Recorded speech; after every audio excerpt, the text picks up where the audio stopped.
ಪಾಷಾ ಅವರೇ, ಒಂದೇ ಒಂದು ಆಚರಣೆ, ಮುಸಲ್ಮಾನರಲ್ಲಿರುವ ಒಂದೇ ಒಂದು ಆಚರಣೆ ಬೇರೆ ಧರ್ಮದವರನ್ನು ಕೂಡ ಹಿಂಗ್ ಒಳಗ್ ಬಿಟ್ಕೊಂಡು ಅವರ ಮುಂದಾಳತ್ವದಲ್ಲೂ ನಡಿಬಹುದು ಅನ್ನೋ ಒಂದು ಆಚರಣೆ ಅಥವಾ ಯಾವ್ದಾದ್ರು ಒಂದು ಸಾರ್ವತ್ರಿಕ ಆಚರಣೆ ಅನ್ನೋ ರೀತಿಯಲ್ಲಿ ಯಾವ್ದಾದ್ರು ಇದೆಯಾ? ಅದನ್ನ ಹೇಳಿ ಮೇಡಮ್. ಬೇಜಾರು ತಿಳ್ಕೊಬೇಡಿ, ಒಂದು ಮಾತು ನಾನು ಹೇಳ್ತಾ ಇದ್ದೀನಿ. ನಮ್ಮ ಇಸ್ಲಾಂ ಧರ್ಮದಲ್ಲಿ ಫಸ್ಟ್ ನೋಡಿ, ಈ ಕೂದಲು ಕಾಣಿಸ್ಬಾರ್ದು, ಹಿಜಾಬ್ ಇರ್ಬೇಕು. ಮೊಕ್ಕ ಕಾಣಿಸಿದ್ರೆ ಪರವಾಗಿಲ್ಲ, ಓಕೆ, ಹಿಜಾಬ್ ಇರ್ಬೇಕು ಹಿಂಗೆ. ಈಗ ಇನ್ನೊಂದು ಏನಂದ್ರೆ, ನಮ್ಮ ಇದರಲ್ಲಿ ಲೇಡೀಸ್ ಯಾರು ರೂಲ್ ಮಾಡಲಿಲ್ಲ. ರಜಿಯಾ ಸುಲ್ತಾನ್ ಇತ್ತು 4 ವರ್ಷನೇ, ಎಲ್ಲ ಇದೇ ನಾಶ ಆಯ್ತು. ಆ ತರ ನೋಡಿ ಒಂದು ಬೇರೆ ಒಂದು ರೆಸ್ಪೆಕ್ಟ್ ಇದೆ ಹೆಂಗಸರಿಗೆ ನಮ್ಮ ಇದರಲ್ಲಿ. ಈಗ ಯಾವ ಆಂಗಲ್ ನಿಂದ ನೋಡಿದ್ರೂ ಅವ್ರು ಮುಸ್ಲಿಂ ತರ ನನ್ಗೆ ಕಾಣಿಸಲ್ಲ. ಬಾನು ಮುಷ್ತಾಕ್ ಆ ಹೆಸರು ಕೇಳಿದ್ರೇನೆ ಮುಸ್ಲಿಮ್ಸ್ ಅಂತ ನನ್ಗೆ ಗೊತ್ತಾಗಿದ್ದು. ಅಂದ್ರೆ ನೋಡಿ, ಈಗ ನಾನು ಇಲ್ಲಿ ಕುತ್ಕೊಂಡಿದ್ದಂದ್ರೆ ಈ ಭಾಷೆನೇ ನನಗೆ ಈ ಸೀಟ್ ಕೊಟ್ಟಿರೋದು, ಕನ್ನಡ ಭಾಷೆ. ಆ ಕನ್ನಡದಲ್ಲಿ ಇದ್ದಾರೆ, ಲೇಖಕಿದ್ದಾರೆ, ಅದನ್ನು ರೆಸ್ಪೆಕ್ಟ್ ಮಾಡ್ತೀವಿ ನಾವು. ಅಂದ್ರೆ ಯಾವ ಆಂಗಲ್ ನಿಂದ ನೋಡಿದ್ರೇನು ಅವರು ಮುಸ್ಲಿಮ್ಸ್ ತರ ಕಾಣಿಸಲ್ಲ. ಇನ್ನೊಂದು ಮಾತು ಏನಂದ್ರೆ ನೋಡಿ, ಈಗ ನಮ್ಮ ಇದರಲ್ಲಿ ಧರ್ಮದಲ್ಲಿ, ನಮ್ಮ ಇದರಲ್ಲಿ ನಾವು ಏನಂದ್ರೆ, ಮುಸಲ್ಮಾನ ಅಂದ್ರೆ ನೋಡಿ, ನಿಜವಾಗ್ಲೂ ಅವನು ಮುಸಲ್ಮಾನ ಇರಬೇಕು, ಆ ತರ ನಡಿಬೇಕು. ಸ್ವಲ್ಪ ಇದು ರಾಜಕೀಯಕ್ಕೋಸ್ಕರ ನಾನು ಹಿಂದೂ ಭಗವಾನ್ಗೆ ನಾನು ರೆಸ್ಪೆಕ್ಟ್ ಕೊಡ್ತೀನಿ, ನಾನು ಅವ್ರಿಗೆ ಪೂಜೆ ಮಾಡ್ತೀನಿ ಅಂದ್ರೆ ತಪ್ಪು, ಅದು ಮೋಸ ಮಾಡಂಗೆ, ಅವರು ಆ ಸಮುದಾಯಕ್ಕೆ ಮೋಸ ಮಾಡಂಗೆ. ಈಗ ನಾಳೆ ದಿನ ಬಾನು ಮುಷ್ತಾಕ್ ಅವರು ಚಾಮುಂಡೇಶ್ವರಿ ಮುಂದೆ ನಿಂತು ಪೂಜೆ ಸಲ್ಲಿಸೋದನ್ನ ಹಿಂಗೆ ನಿಮ್ ತರ ಖಟ್ಟರ್ ಮುಸ್ಲಿಂ ಯಾರಿರ್ತಾರೆ ಅಥವಾ ಇಸ್ಲಾಂ ಧರ್ಮವನ್ನ ಪಾಲನೆ ಮಾಡೋರು ಇರ್ತಾರೆ, ಅವ್ರು ಗಮನಿಸಿದ್ರೆ ಅವರ ಧಾರ್ಮಿಕ ಆಚರಣೆಗೆ ಅಥವಾ ಅವರ ಧಾರ್ಮಿಕ ನಂಬಿಕೆಗಳಿಗೆ ಧಕ್ಕೆ ಬರುತ್ತೆ ಅಂತ ಅನ್ಸುತ್ತಾ ಅವ್ರು ಮಾಡ್ತಿರೋ ಕೆಲಸ? ಮಾಡಿರ್ಬೋದು, ಅದು ಬೇಡ, ಮಾಡಿರ್ಬೋದು. ಯಾಕಂದ್ರೆ ನೋಡಿ, ಈಗ ಡೀಪ್ಲಿ ನಾನು ಇವರು ಹಿಂದೂ ಅಂದ್ರೆ ಹಿಂದೂ ಮಾತೇ ಇರಬೇಕು, ಇನ್ಸಾನಿಯತ್ ಬೇರೆ, ಧರ್ಮ ಬೇರೆ. ನಾನು ಮುಸಲ್ಮಾನ್ ಅಂದ್ರೆ ಮುಸಲ್ಮಾನ ಮಾತ್ರ ನಾನು ಮಾತಾಡ್ಬೇಕು. ನಾನು ಬೇರೆ ಧರ್ಮ ಸೇರಿಸಿ ನಾನು ನಮ್ಮ ಧರ್ಮ ಇದು ಮಾಡಲ್ಲ. ನಮ್ಮ ಧರ್ಮ ನಿಮ್ಮ ಒಳಗಡೆ ಸೇರಿಸಿ ನಿಮ್ಮ ಧರ್ಮಕ್ಕೆ ನಾನು ಇದು ಮಾಡಂಗಿಲ್ಲ. ಇನ್ನೊಂದು ಮಾತು ಏನಂದ್ರೆ ನೋಡಿ, ಯಾವ ಆಂಗಲ್ ನಿಂದ ನೋಡಿದ್ರೇನು ಆ ಲೇಡೀಸ್ ಮುಸಲ್ಮಾನ್ ತರ ಕಾಣಿಸಲ್ಲ. ಇಖ್ರಾ ಹುಸೇನ್ MP ಯಾವ ತರ ಇರ್ತಾರೆ, ತಲೆ ಮೇಲೆ ಹಿಜಾಬ್ ಇರುತ್ತೆ, ಅವರು ಒಂದು ಮರ್ಯಾದೆ ಇರುತ್ತೆ, ಒಂದು ಬೌಂಡ್ರಿ ಇರುತ್ತೆ, ಆ ಬೌಂಡ್ರಿ ತರ ಇರ್ತಾರೆ.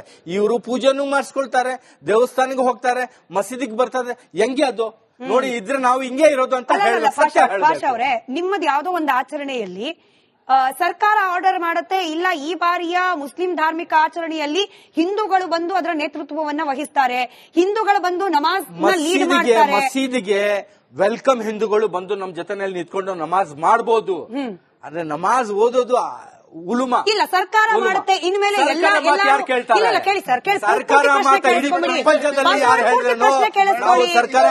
ಒಂದೇ ನಿಮಿಷ ಪೂರ್ತಿ ಪ್ರಶ್ನೆ ಕೇಳಿಸ್ಕೊಳ್ಳಿ.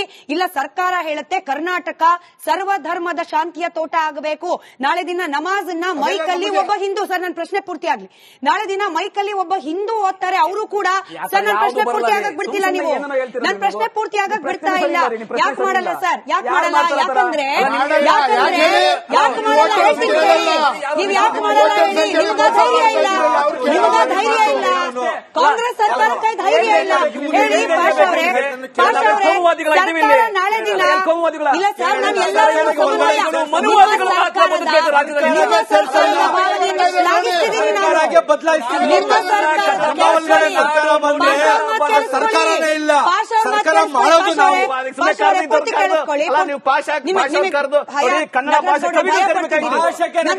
ಪೂರ್ತಿ ಕೇಳಿಸ್ಕೊಳ್ತಿಲ್ಲ, ನಾನು ಪಾಷಾ ಅವ್ರಿಗೆ ಪ್ರಶ್ನೆ ಕೇಳ್ತಿದ್ದೀನಿ, ನಿಮಗಲ್ಲ. ನಾನು ಪಾಷಾ ಅವ್ರಿಗೆ ಪ್ರಶ್ನೆ ಕೇಳ್ತಾ ಇದ್ದೀನಿ, ಅದು ಸಂಕುಚಿತನೋ ವಿಶಾಲನೋ ಅದೇಂಗೆ ಸರ್? ಇಲ್ಲ ನಟರಾಜ್ ಗೌಡ್ರೆ, ನಿಮ್ಗೆ ಪ್ರಶ್ನೆ ಕೇಳ್ತೀನಿ. ನಾನು ಬಾನು ಮುಷ್ತಾಕ್ ಅವ್ರನ್ನ ಪಕ್ಕಕ್ಕಿಟ್ಟು ನಿಮ್ಗೆ ಪ್ರಶ್ನೆ ಕೇಳ್ತಿದ್ದೀನಿ. ಅರೆ, ಹಿಂದೂಗಳ ಧಾರ್ಮಿಕ ಆಚರಣೆಯಲ್ಲಿ ಮುಸಲ್ಮಾನರನ್ನ ಇನ್ಕ್ಲೂಡ್ ಮಾಡಿದ್ರೆ ಅದು ವಿಶಾಲ ಮನೋಭಾವ, ಅದೇ ಮುಸಲ್ಮಾನರ ಧಾರ್ಮಿಕ ಆಚರಣೆಯಲ್ಲಿ ಹಿಂದೂನ ಇನ್ಕ್ಲೂಡ್ ಮಾಡಿ ಅಂತಂದ್ರೆ ಇದು ಸಂಕುಚಿತನಾ? ನಾವು ಹೋಗ್ತೀವಿ ಹೋಗೋದಲ್ಲ. Inauguration, there is a difference.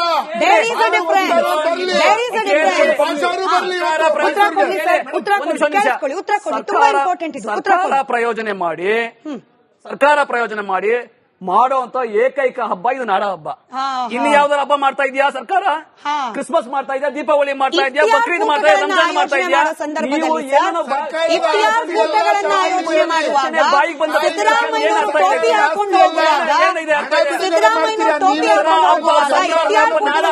ನಾಡ ಹಬ್ಬ ಜನರ ಭಾವನೆಗಳ ಹಬ್ಬ ಅಲ್ಲ, ಕೋಮುವಾದಿಗಳ ಹಬ್ಬ ಅಲ್ಲ. ಪೂಜೆ ಮಾಡ್ಬೋದ್ರೆ ನೀವು ತಡಿತಾರೆ.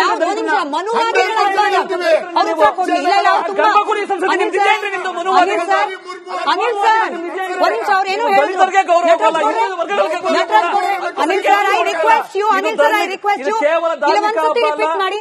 ನಟರಾಜ್ ಗೌಡ್ರ, ಯಾವ್ದು ಮನುವಾದಿಗಳ ಹಬ್ಬ ಯಾವ್ದ್ರಿ? ಇದು ಮನುವಾದಿಗಳ ಹಬ್ಬ ಯಾವ್ದು? ಯಾರು ಹಿಂದೂಗಳ ಧಾರ್ಮಿಕ ಆಚರಣೆ ಅವಮಾನ ಮಾಡ್ತಿದ್ದೀರಿ ನೀವು ಅವಮಾನ ಮಾಡ್ತಿದ್ದೀರಿ. ಮನುವಾದಿಗಳ ಹಬ್ಬ ಅಂತ ದಸರಾವನ್ನ ಅವಮಾನ ಮಾಡ್ತಿದ್ದೀರಾ ನೀವು. ನಟರಾಜ್ ಗೌಡ್ರೆ, ದಸರಾವನ್ನ ಮನುವಾದಿಗಳ ಹಬ್ಬ ಅಂತ ಕರೆದು ಅವಮಾನ ಮಾಡ್ತಿದ್ದೀರಿ ನೀವು. ನನ್ನ ಪ್ರಶ್ನೆ ಸಿಂಪಲ್. ನನ್ನ ಪ್ರಶ್ನೆ ಸಿಂಪಲ್. ನೀವು ಆ ಪ್ರಶ್ನೆ ಕೂಡ ಕಂಪ್ಲೀಟ್ ಆಗ್ಲಿಕ್ಕೆ ಬಿಡ್ಲಿಲ್ಲ. ಧ್ವಜದ ಅಪಮಾನ, ಕನ್ನಡದ ಧ್ವಜದ ಅಪಮಾನ ನಡೆಯುತ್ತಾ ನಿಮಗೆ? ಭುವನೇಶ್ವರಿ ಅಪಮಾನ ನಡೆಯುತ್ತಾ? ಹಿಂದೂಗಳ ಅಪಮಾನ ನಡೆಯುತ್ತಾ? ನಮ್ಮ ಹಬ್ಬದ ಅಪಮಾನ ನಡೆಯುತ್ತಾ?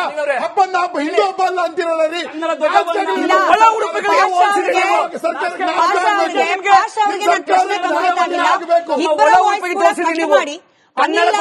ನಟರಾಜ್ ಗೌಡ್ರ ವಾಯ್ಸ್ ಅನ್ನ ಕಟ್ ಮಾಡಿ. ನನ್ನ ಪಾಷಾ ಅವ್ರ ಪ್ರಶ್ನೆ ಕಂಪ್ಲೀಟ್ ಆಗಿಲ್ಲ.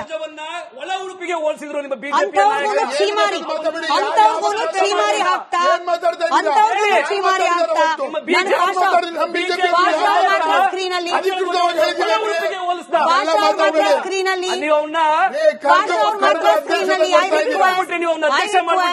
ಐ ರಿಕ್ವೆಸ್ಟ್ ನಟರಾಜ್ ಗೌಡ್ರು, ಅನಿಲ್ ಅವರು ದಯಮಾಡಿ ಪಾಷಾ ಅವರು ಸಮಯ ಕೊಡಬೇಕು. ನಿಮ್ಮಿಬ್ರದ್ದು ವಾಯ್ಸ್ ಹೋಗ್ತಾ ಇಲ್ಲ. ಪಾಷಾ ಅವರೇ, ನಾನು ಪಾಷಾ ಅವ್ರದ್ದು ಮಾತ್ರ ಕೇಳ್ತಿದ್ದೀನಿ, ಅವ್ರದ್ದು ವಾಯ್ಸ್ ಮಾತ್ರ ಆನ್ ಏರ್ ಹೋಗ್ತಾ ಇದೆ. ಹಾಗಾಗಿ ಇಬ್ಬರು ನಿಮ್ಮ ಗಂಟ್ಲಿಗೆ ಕೊಂಚ ಕಾಲ ರೆಸ್ಟ್ ಕೊಡಿ. ಪಾಷಾ ಅವರೇ, ನನ್ನ ಪ್ರಶ್ನೆ ಕಂಪ್ಲೀಟ್ ಆಗ್ಲಿಕ್ಕೆ ಬಿಡ್ಲಿಲ್ಲ ನಟರಾಜ್ ಗೌಡ್ರು. ಇನ್ ಕೇಸ್ ನಾಳೆ ದಿನ ಸರ್ಕಾರ, ಸಿದ್ದರಾಮಯ್ಯನವರ ನೇತೃತ್ವದ ಸರ್ಕಾರ, ನಾಳೆ ಬರುವ ಮುಸ್ಲಿಂ ಧಾರ್ಮಿಕ ಆಚರಣೆಯಲ್ಲಿ ನೇತೃತ್ವ ಹಿಂದೂಗಳೇ ವಹಿಸಬೇಕು ಅಂತ ಹೇಳಿ ಆಜ್ಞೆಯನ್ನ ಪಾಸ್ ಮಾಡಿದ್ರೆ ಮುಸಲ್ಮಾನರ ಪ್ರತಿಕ್ರಿಯೆ ಏನಿರುತ್ತೆ? ನೋಡಿ, ಅದವ್ರು ಡಿಸೈಡ್ ಮಾಡಿ. ಶರಿಯಾನಲ್ಲಿ ಇನ್ವಾಲ್ವ್ ಆಗ ಕೊಡಲ್ಲ. ನಾವು ಯಾರಿಗೆ ಸಂಬಂಧ ಪ್ರಶ್ನೆ ಯಾರಿಗೆ ನಾವು ಇನ್ವಾಲ್ವ್ ಆಗಿ ಕೊಡಲ್ಲ ಅಂತ ಗೌರ್ಮೆಂಟ್ ಏನಕ್ಕೆ ನಮ್ಗೆ? ನಮ್ಮ ಧರ್ಮದ ಒಳಗಡೆ ಬಂದ್ರೆ ಆ ಗೌರ್ಮೆಂಟ್ ಬೇಡ ನಮ್ಗೆ. ಇನ್ನೊಂದ್ಸತಿ ಹೇಳಿ ಸರ್. ಹಿಂದೂಗಳ ಗೌರ್ಮೆಂಟ್ ಬೇಡ ನಮ್ಗೆ. ನಮ್ಮ ಶರಿಯಾ ಒಳಗಡೆ, ನಮ್ಮ ಧರ್ಮ ಒಳಗಡೆ ಚೇಂಜಸ್ ಮಾಡಕ್ಕೆ ಏನನ್ನ ಇದು ಮಾಡಕ್ ಬಂದ್ರೆ ಯಾ ಕಾಂಗ್ರೆಸ್ ಇರ್ಲಿ, ಬಿಜೆಪಿ ಇರ್ಲಿ, ಜೆಡಿಎಸ್ ಇರ್ಲಿ, ಯಾವ ಗೌರ್ಮೆಂಟೇ ಬೇಡ ಮುಸಲ್ಮಾನ. ಉತ್ತೇಜನ ಮಾಡಕ್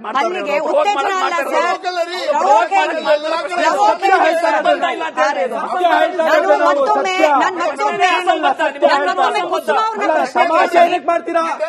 ಮುಸಲ್ಮಾನಿಗೆ ತಕೊಂಡು ತಮಾಷೆ ಏನಕ್ಕೆ ಮಾಡ್ತೀರಾ? ಗಲ್ಬೆ ಮಾಡ್ಸಕ್ಕೆ, ಹಿಂದೂ ಮುಸಲ್ಮಾನ ಗಲ್ಬೆ ಮಾಡ್ಸಕ್ಕೆ. ಕುಸುಮಾ ಅವರು ನಾನು ಬ್ರೇಕ್ ಹೋಗ್ಬೇಕು. ಅದಕ್ಕೆ ಮುಂಚೆ ನಾನು ಮತ್ತೊಮ್ಮೆ ಹೇಳ್ತಿದ್ದೀನಿ ಕುಸುಮಾ ಅವರೇ, ಇಲ್ಲಿ ಒಬ್ಜೆಕ್ಷನ್ ಇರೋದು ಬಾನು ಮುಷ್ತಾಕ್ ಅವರು ಮುಸಲ್ಮಾನರು ಅನ್ನೋ ಕಾರಣಕ್ಕಲ್ಲ.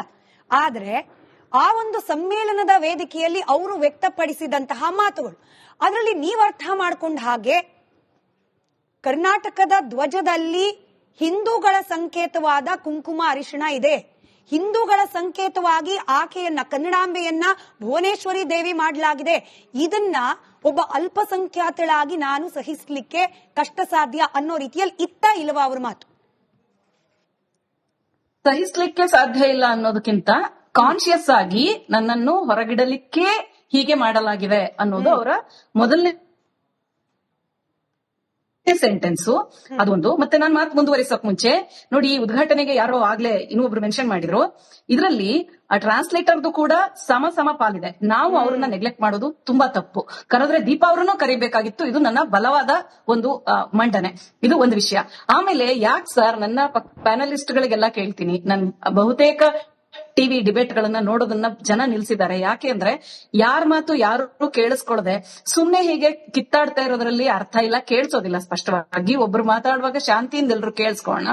ಮತ್ತೆ ಇನ್ನೊಂದೇನಂದ್ರೆ, ಏನಾದ್ರೂ ಒಂದು ವಿಷಯ ಸಿಗ್ಲಿ, ಒಂದು ನೆಪ ಸಿಗ್ಲಿ, ಅದು ಕೇವಲ ಅದನ್ನು ನೆಪ ಮಾಡಿಕೊಂಡು ಚೆಚ್ಚಾಡ್ಬಿಡೋಣ ಹಿಂದೂ ಮುಸ್ಲಿಂ ಅಂತಾನೆ ನಾವು ಕಾಯೋದ್ ಬೇಡ. ಸ್ವಲ್ಪ ತಾಳ್ಮೆಯಿಂದ ನೋಡೋಣ. ನೋಡಿ, ಇದನ್ನು ಭುವನೇಶ್ವರಿ ತಾಯಿ ಮಾಡಿದ್ದೀರಿ ಅಂತ ಹೇಳಿರೋದು ಭಾನು ಅವರೇ. ಇವತ್ತು ಬಾಗಿನವನ್ನು ಸ್ವೀಕರಿಸಿರುವವರು ಅವರೇ, ಮಠಗಳಿಗೆ ಹೋದವರು ಅವರೇ. ಹಾಗಾಗಿ ಅವರಲ್ಲೇ ಒಂದು ದ್ವಂದ್ವ ಇದೆ. ಇದು ಮೊದಲನೇ, ನಾವು ಅವ್ರ ಪರವಾಗಿ ನಾವು ಕಿತ್ತಾಡೋದ್ರಲ್ಲಿ ಅರ್ಥ ಇಲ್ಲ. ಎರಡನ್ನೂ ಅವರೇ ಮಾಡಿದ್ದಾರೆ. ಇದು ಮೊದಲನೇ ವಿಷಯ. ಆಮೇಲೆ ಇಲ್ಲಿ ಸೌಹಾರ್ದ ಯಾವತ್ತೂ ಇದೆ ಸರ್. ನಾನು ಆಗ್ಲೇ ಹೇಳ್ತಾ ಅದು ನಿಂತು ಹೋಯ್ತು ಮಾತು. ಹಕೀಂ ನಂಜುಂಡ ಇದಾನೆ ನಂಜನಗೂಡಲ್ಲಿ. ಯಾರು ಮಾಡಿದ್ದು ಹಕೀಂ ನಂಜುಂಡನ್ನ? ಟಿಪ್ಪು ಮಾಡಿದ್ದು.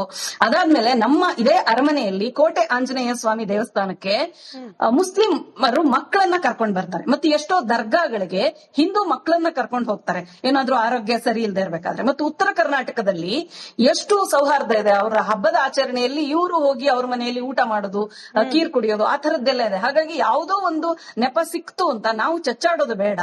ಅದು ಒಂದು ವಿಷಯ. ಮತ್ತೆ ಇದರಲ್ಲಿ ದೊಡ್ಡ ಸಮಸ್ಯೆ ಏನು ಅಂದ್ರೆ, ಅವರು ಮುಸ್ಲಿಮು, ಅವರು ಅರ್ಶನ ಕುಂಕುಮ ಹಾಕೊಂಡು ಬಳೆ ಹಾಕೊಂಡು ಎಲ್ಲ ಮಾಡ್ಕೊಂಡು ಬಂದ್ಬಿಟ್ಟು ಮಾಡ್ಲಿ ಇಲ್ಲಿ ಹಬ್ಬ, ಇಲ್ಲ ಅಂದ್ರೆ ಮಾಡೋದ್ ಬೇಡ ಅಂತ ಹೇಳೋದು. ನಿಮ್ಗೆ ಸಾಬ್ರೆ ಬೇಕಾಗಿತ್ತಾ ಉದ್ಘಾಟನೆ ಮಾಡೋದಕ್ಕೆ ಅಂತ ಕೇಳೋದು, ಇದು ಶುದ್ಧ ತಪ್ಪು. ಈ ತರ ಕೇಳುವ ಹಕ್ಕು ಯಾರಿಗೂ ಇಲ್ಲ. ಇದು ಪ್ರಜಾಪ್ರಭುತ್ವ ಅಲ್ರಿ. ಯದುವೀರವರೇ ಸ್ವಾಗತ ಮಾಡಿದ್ದಾರೆ, ನಿಮಗೆಲ್ಲ ಏನ್ ಸಮಸ್ಯೆ? ಏನೂ ಸಮಸ್ಯೆ ಇಲ್ಲ. ಇಲ್ಲಿ ಸಮಸ್ಯೆ ಇರೋದು ಒಂದೇ, ನೀವು ತಾಯಿ ಭುವನೇಶ್ವರಿ ಅಂತ ಮಾಡ್ಬಿಟ್ಟು ನನ್ನನ್ನು ಹೊರಗಿಟ್ರಿ ಅಂತ ಅವ್ರು ಹೇಳಿರೋದು ತಪ್ಪು. ಮತ್ತು ಉದ್ದೇಶಪೂರ್ವಕವಾಗಿ ಪ್ರಜ್ಞಾಪೂರ್ವಕವಾಗಿ ಇದನ್ನ ಮಾಡಿದ್ದೀರಿ ಅಂತ ಅವ್ರು ಹೇಳಿರೋದು ತಪ್ಪು. ಈಗ ಕಾವೇರಿ ಅಂತೀವಿ, ಕಾವೇರಿ ನದಿಗೆ ಹೆಸರಿಟ್ಟಿರ್ತಾರೆ ಯಾರು. ಆ ನದಿಗೆ ಹೆಸರಿಡುವಾಗ ಇದು ಸಾಬ್ರು ಕುಡಿಬಾರ್ದು, ಮುಸ್ಲಿಮರು ಇವರು ಕ್ರಿಶ್ಚಿಯನ್ಸ್ ಕುಡಿಬಾರ್ದು ಈ ನದಿ ನೀರು ಅಂತಿರತ್ತಾ? ದುಡ್ಡಿಗೆ ಲಕ್ಷ್ಮಿ ಅಂತೀವಿ. ಬೇರೆ ಯಾವ ಸಮುದಾಯದವರು ದುಡ್ಡನ್ನ ಬಳಸೋದಿಲ್ವಾ? ಪುಸ್ತಕಕ್ಕೆ ಸರಸ್ವತಿ ಅಂತೀವಿ ನಾವು ಅಲ್ವಾ? ಇದು ಈ ನೆಲದಲ್ಲಿ ಬಂದಿರೋದು. ಅದು ಯಾಕೆ ಬಂದಿದೆ ಅಂದ್ರೆ, ನೋಡಿ, ನಮ್ಮನ್ನೆಲ್ಲ ಒಗ್ಗೂಡಿಸ್ಲಿಕ್ಕೆ ಏನೋ ಒಂದು ಕೇಂದ್ರ ಬಿಂದು ಬೇಕಾಗುತ್ತೆ. ಅದು ಧರ್ಮವೋ ಹೆಸರೋ ಇನ್ನೊಂತದ್ದು. ಈ ಭಾಷೆಯ ಹೆಸರಲ್ಲಿ ನಮ್ಮನ್ನೆಲ್ಲ ಒಗ್ಗೂಡಿಸ್ಲಿಕ್ಕಿರೋದು. ನಾವು ಈ ನೆಲದಲ್ಲಿ ಎಲ್ಲವನ್ನೂ ತಾಯಿ ಅಂತೀವಿ, ಪ್ರಕೃತಿ ಮಾತೆ ಅಂತೀವಿ, ನದಿಗಳಿಗೆ ಹೆಣ್ಣಿನ. ಹಾಗೆ ಆ ಪರಂಪರೆಯಲ್ಲಿ ಬಂದಿರೋದು ತಾಯಿ ಭುವನೇಶ್ವರಿ ಅಂತಲೇ ಹೊರತು ಯಾರನ್ನೋ ಹೊರಗಿಡಬೇಕು ಅನ್ನುವ ಉದ್ದೇಶದಿಂದಲ್ಲ. ಆ ಹೇಳಿಕೆ ಅವರದ್ದು ತಪ್ಪು. ಅವರು ಸಾಬ್ರು ಅನ್ನೋ ಕಾರಣಕ್ಕೆ ಬರಬಾರ್ದು. ಅವ್ರ್ಯಾಕೆ ಬರಬೇಕು ನಮ್ ದೇವಸ್ಥಾನಕ್ಕೆ ಅಂತ ಹೇಳುವ ಈ ಚರ್ಚೆಯಲ್ಲಿ ಡೆಲಿಬ್ರೇಟ್ ನಾನು ಅದಕ್ಕೆ ಡೆಲಿಬ್ರೇಟ್ ಆಗಿ ಆ ಹೇಳಿಕೆಯನ್ನ ನಾವು ಚರ್ಚೆಯಿಂದ ಹೊರಗಿಟ್ಟಿರೋದೇ. ಇದು ಹಿಂದೂ ಮುಸ್ಲಿಂ ಅಲ್ಲ, ಧಾರ್ಮಿಕ ಆಚರಣೆಗಳ ಬಗ್ಗೆ ಇರುವ ನಂಬಿಕೆ ಅಪನಂಬಿಕೆ ಅಷ್ಟೇ ಚರ್ಚೆಗೆ ಸೀಮಿತವಾದ ವಿಚಾರ. ನಾನು ಬ್ರೇಕ್ ಹೋಗ್ಬೇಕು. ಬ್ರೇಕಿಂದ ಬಂದ್ಮೇಲೆ ನಿಮ್ಗೆ ಪ್ರಶ್ನೆ ಸರ್. ಬಿಜೆಪಿಗರಿಗೆ ಕಟ್ರೀನಾ ಕೈಫ್ ಹೋಗಿ ಗಂಗೆಯಲ್ಲಿ ಮುಳುಗೆದ್ದಾಗ ಅದನ್ನ ಸಂಭ್ರಮಿಸುವ ಬಿಜೆಪಿಗರು, ಸ್ವಾಗತಿಸುವ ಬಿಜೆಪಿಗರು, ಸಂತೋಷ್ ಲಾಡ್ ಅವರು ಹೇಳಿದಾಗೆ ಅಜೀಂ ಪ್ರೇಮ್ಜಿ ಅವರು ಕೊಡುವ ಯಥೇಚ್ಛವಾದ ದಾನವನ್ನ ಸ್ವಾಗತಿಸುವ ಬಿಜೆಪಿಗರು, ಭಾನು ಮುಸ್ತಾಕ್ ಅವರು ಈ ದಸರಾ ಉದ್ಘಾಟನೆಗೆ ಬಂದ್ರು ಅಂದ ತಕ್ಷಣ ಯಾಕೆ, ಅದನ್ನ ನನ್ಗೆ ಅನ್ಸದ ಹಾಗೆ ಹೇಳಿದ್ರೆ ತಪ್ಪಾಗುತ್ತೇನೋ, ಯಾಕೆ ಅದಕ್ಕೆ ಆಕ್ಷೇಪ ವ್ಯಕ್ತಪಡಿಸ್ತೀರಿ ಅನ್ನೋ ಪ್ರಶ್ನೆ